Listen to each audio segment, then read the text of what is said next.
The New York Marketing Association talked about the state of Macy's department stores with Brian Dyches, an expert in retail design and customer experience. It's just another brand, quite frankly. I have a daughter.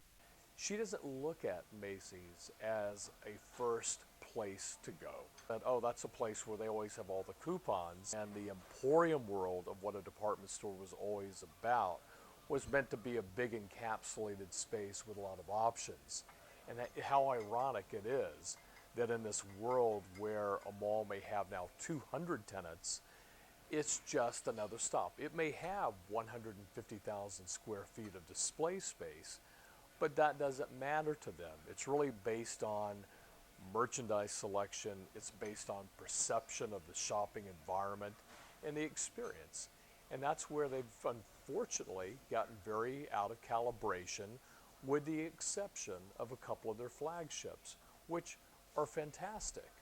But isn't that always been the core of branding, has been about building a brand architecture that has consistency. I was just in a Macy's store this past weekend, and I was almost amazed at how marred the walls were in terms of just huge marks on the walls. It looked like no one had come through and painted in a year or so, right?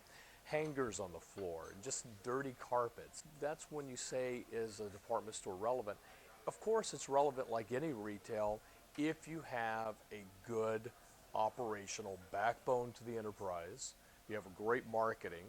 The old paradigm is that you enter in from the main mall entry and you're going to have all those cosmetic counters, and you're going to have the various sales associates behind it almost, hawking at you, right? They've kind of come from behind the counter and they're literally waiting to spritz you as you kind of dodge through the various fixtures. We're just at a point where these stores have to realize that the merchandise mix needs to be more refined.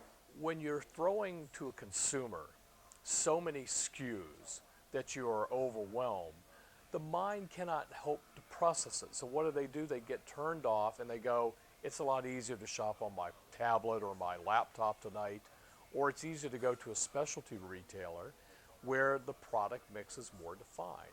And I think department stores have to kind of get over the fact that they've stuffed themselves too much with too much product, too much selection.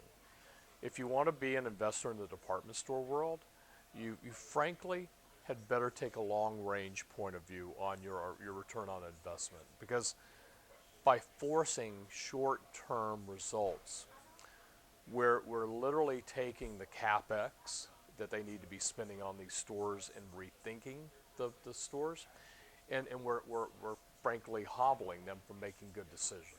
By listening to that very thing that they thought they needed to from the investors, they've made very poor decisions. And when you make those middle-of-the-road decisions, you get middle-of-the-road results or you get poor results.